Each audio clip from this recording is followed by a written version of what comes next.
Hello everyone. तो कैसे हैं आप लोग? तो आप सभी का फिर से एक नई वीडियो में स्वागत है। तो दोस्तों आज हम बात करेंगे कि जिन लोगों ने हाफ न्यूमेट्रिक मशीन लगा रखी है और वो कुरकुरे पैकिंग का काम कर रहे हैं, स्नैक्स वगैरह अगर उस मशीन से पैक कर रहे हैं, एयर वाले पाउच उस मशीन से पैक कर रहे हैं, तो उन लोगों को एक दिक्कत आ रही है कि जैसे ही वो माल बनाते हैं और मार्केट में देते हैं तो 2, 4, 5 दिन, 10 दिन, 15 दिन में उनके माल में से जो पाउच होते हैं उनमें से सारी हवा निकल जाती है और उनका पूरा का पूरा प्रोडक्शन बेकार हो जाता है, पूरा नुकसान हो जाता है और उनका काम भी बंद हो जाता है। बहुत से कई लोग मेरे पास ऐसे आते हैं जिन लोगों का कुरकुरे पैकिंग का काम था और वो काम बिल्कुल बंद हो गया। सेल बहुत अच्छी थी लेकिन उसके बाद भी काम बंद हो गया। तो उसका क्या कारण होता है?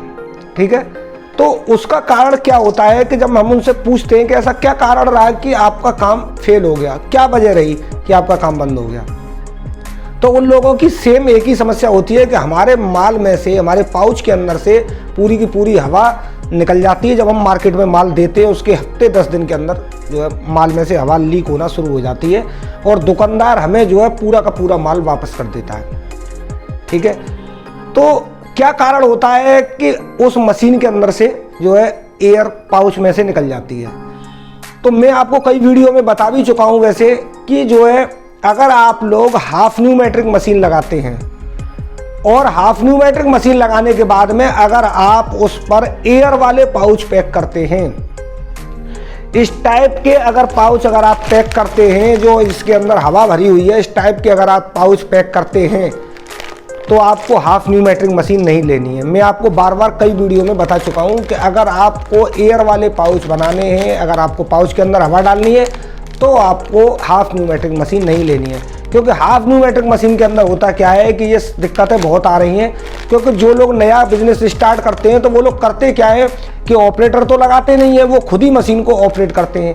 तो जानकारी कम होने की वजह से उनके माल में से एयर लीक हो जाती है।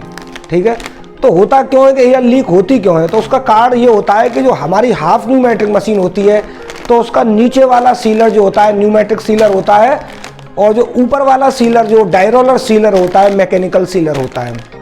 इस वजह से उसमें से एयर लीक हो जाती है।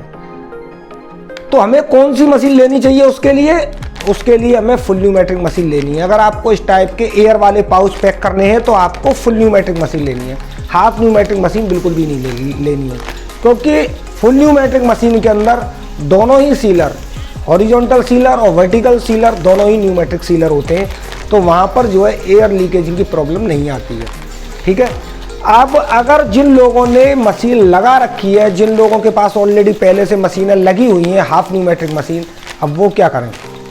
तो उनके लिए हम बताएंगे, उनको एक ऐसा तरीका बताएंगे कि जिस तरीके को यूज करके आप जो अपनी एयर लीकेजिंग की प्रॉब्लम को दूर कर सकते हैं और उसको रोक सकते हैं, आपका नुकसान नहीं होगा। तो उसके लिए हमें सिंपल करना क्या है कि जो भी प्रोडक्शन आपका चल रहा है, मशीन चल रही है, उसमें से पाउच निकल रहे हैं, आपके प्रोडक्शन चल रहा है, तो आपको हर 10 मिनट के अंदर पाउच की लड़ी लेनी है और लड़ी लेने के बाद में आपको क्या करना है, आपको एक टब या बाल्टी में पानी भरना है। इस तरीके से आपको पानी भरना है। पानी भरने के बाद में जो पाउच प्रोडक्शन आपका हो रहा है उसमें से एक लड़ी आप लेंगे या पाउच लेंगे, 4-6 पाउच लेंगे। उसके बाद उसको इस तरीके से पानी के अंदर डालेंगे और पानी के अंदर डाल करके आप इसको हाथ से इस तरीके से प्रेशर से इसको दबाएंगे। जैसे गाड़ी का पंचर चेक करते हैं ना, टायर का पंचर हो जाता है, गाड़ी में टायर में पंचर हो जाता है तो हम चेक करते हैं पानी में डाल के ट्यूब को, ठीक उसी तरीके से इस पाउच को पानी के अंदर डालना है। अगर पाउच के अंदर से एयर लीकेजिंग हो रही होगी तो आपको पता चल जाएगा कि एयर किस जगह से लीक हो रही है, पीछे से यहाँ से लीक हो रही है या हॉरिजॉन्टली लीक हो रही है, तो आपको ही पता चल जाएगा। तो आप उस कमी को उस जगह से दूर कर सकते हैं, देख सकते हैं कि वहाँ पर क्या दिक्कत आ रही है।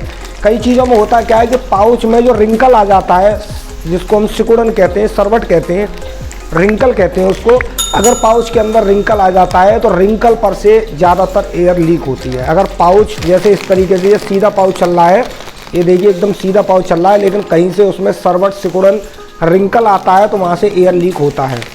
वो दिक्कत आती है कौन सी मशीन में? हाफ न्यूमेट्रिक मशीन में। फुल न्यूमेट्रिक मशीन में वो दिक्कत नहीं आती है, क्योंकि फुल न्यूमेट्रिक मशीन का प्रेशर मैकेनिकल मशीन के प्रेशर से ज़्यादा होता है, इसलिए वहाँ पर एयर लीकेजिंग का प्रॉब्लम नहीं आता है। दूसरा होता क्या है कि हाफ न्यूमेट्रिक मशीन जब चल रही होती है तो मशीन जो ब्रेक ले लेके चलती है, तो वहाँ पर डाई रोलर के बीच में जो हाफ न्यूमेट्रिक मशीन होती है उसमें इस तरीके से डाई रोलर लगे होते हैं। जब डाई रोलर के अंदर से जो है पाउच निकलता है और रुकता है, जो मशीन उस जगह पर ब्रेक लेती है, तो अगर आपके डाई रोलर यानी ऊपर वाली सीलिंग की अगर हीटिंग थोड़ी सी भी ज़्यादा होती है तो पाउच को वहाँ से कमज़ोर कर देती है और आपके एयर लीकेजिंग की प्रॉब्लम शुरू हो जाती है। तो आपको इस तरीके से जो है चेक कर लेना है। अगर आपके पास हाफ न्यूमेटिक मशीन लगी है तो आप इस तरीके से चेक कर करके माल को चलाएं। हर 10 मिनट में 15 मिनट में आप जो है पाउचों को चेक करते रहें, कहीं किसी पाउच में से एयर लीक तो नहीं हो रही है। ठीक है।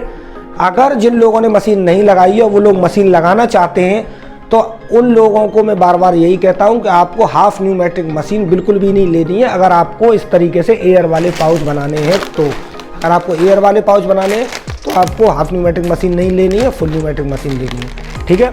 आई होप कि आपको आज की वीडियो में सब कुछ समझ में आ गया होगा, डाउट बिल्कुल क्लियर हो गया होगा कि अगर हमें एयर वाले पाउच पैक करने हुए तो हमें कौन सी मशीन लेनी है। अगर हमारे पास ऑलरेडी हाफ न्यूमेट्रिक मशीन है तो हमें किस तरीके से अपना प्रोडक्शन निकालना है जिससे हम बाहरी नुकसान से बच सकते हैं। ठीक है। तो आई होप कि आपको आज की वीडियो पसंद आई होगी। वीडियो पसंद आई हो तो वीडियो को लाइक करें और ज़्यादा से ज़्यादा शेयर करें। मिलते हैं ऐसी नेक्स्ट वीडियो में, जब तक के लिए जय हिंद, वंदे मातरम।